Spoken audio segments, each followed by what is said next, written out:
Bonjour à tous et bienvenue sur boursicoté.com pour cette nouvelle analyse technique Forex et matières premières avec cette paire de devises euro-dollar qui a connu une forte volatilité aujourd'hui suite à l'annonce des chiffres de l'inflation américaine, mais qui au final est restée ici dans une zone de range entre 1.1370 et la zone ici identifiée à 1.1480, au tel point même que l'on est toujours dans cette zone, donc on confirme plutôt un biais haussier, puisque l'on vient à de multiples reprises tester ici cette zone des 1.1480, mais sans parvenir à la dépasser. Donc du point de vue de la tendance globale, je vous rappelle qu'on avait ici cette zone de range avec ici des points qui s'écartaient des limites initiales de ce range. On reste toujours dans cette configuration, mais il semblerait aussi que la zone des 1.1370 soit désormais confirmée comme zone de support. On l'a bien vu ici sur cette zone d'évolution. Et donc clairement, on donne une perspective plutôt haussière sur la paire de devises euro-dollar qui pourrait être validée en cas de rupture des 1.1480. Si tel était le cas, le prochain objectif de cette paire de devises se situe à 1.1523. Sur la paire de devises, livre sterling contre dollar américain, là aussi beaucoup de volatilité, mais au final pour pas grand chose, puisque l'on reste ici au contact de la zone des 1.3580. Donc nous avons une paire de devises qui se neutralise autour de cette zone des 1.3580. Globalement, ça reste une dynamique moyen terme qui est baissière, mais qui pourrait se retourner, en tout cas si on repassait au-dessus ici de cette zone des 1.3740 d'un point de vue moyen terme.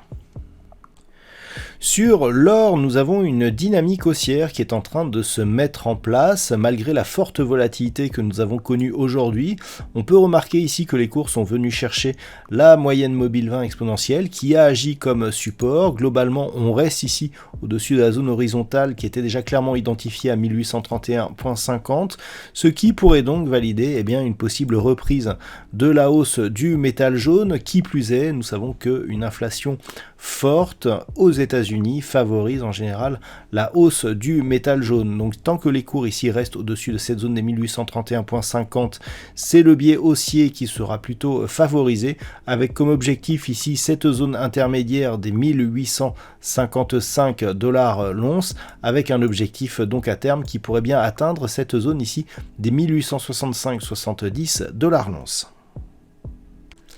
Et puis enfin, au niveau du pétrole, le WTI, nous avons toujours ici cette neutralisation de la tendance. Tant que les cours ici évoluent autour de cette zone globalement ici des 88 $ le baril, nous sommes toujours ici dans un range qui a donné lieu à une cassure. On a presque atteint ici la zone des 91,80 avant de se reposer ici sur cette zone horizontale. Donc on est toujours clairement dans un biais haussier, notamment depuis que l'on a ici marqué un nouveau plus haut de dynamique très court terme. Par contre, on revient de plus en plus souvent ici tester cette zone des 88 $ le baril, avec même une succession de points hauts qui semblent désormais être baissières. Toutefois, tant que les cours ne repassent pas ici sous la zone des 86 $ le baril, on reste dans une dynamique haussière sur le WTI avec comme objectif un retour dans un range ici entre 92 et 95 $ le baril. Voilà donc ce que l'on peut dire sur cette analyse technique Forex et matières premières. Je vous souhaite de passer une très bonne soirée. On se retrouve dès demain pour d'autres analyses techniques, toujours sur le site boursicoté.com.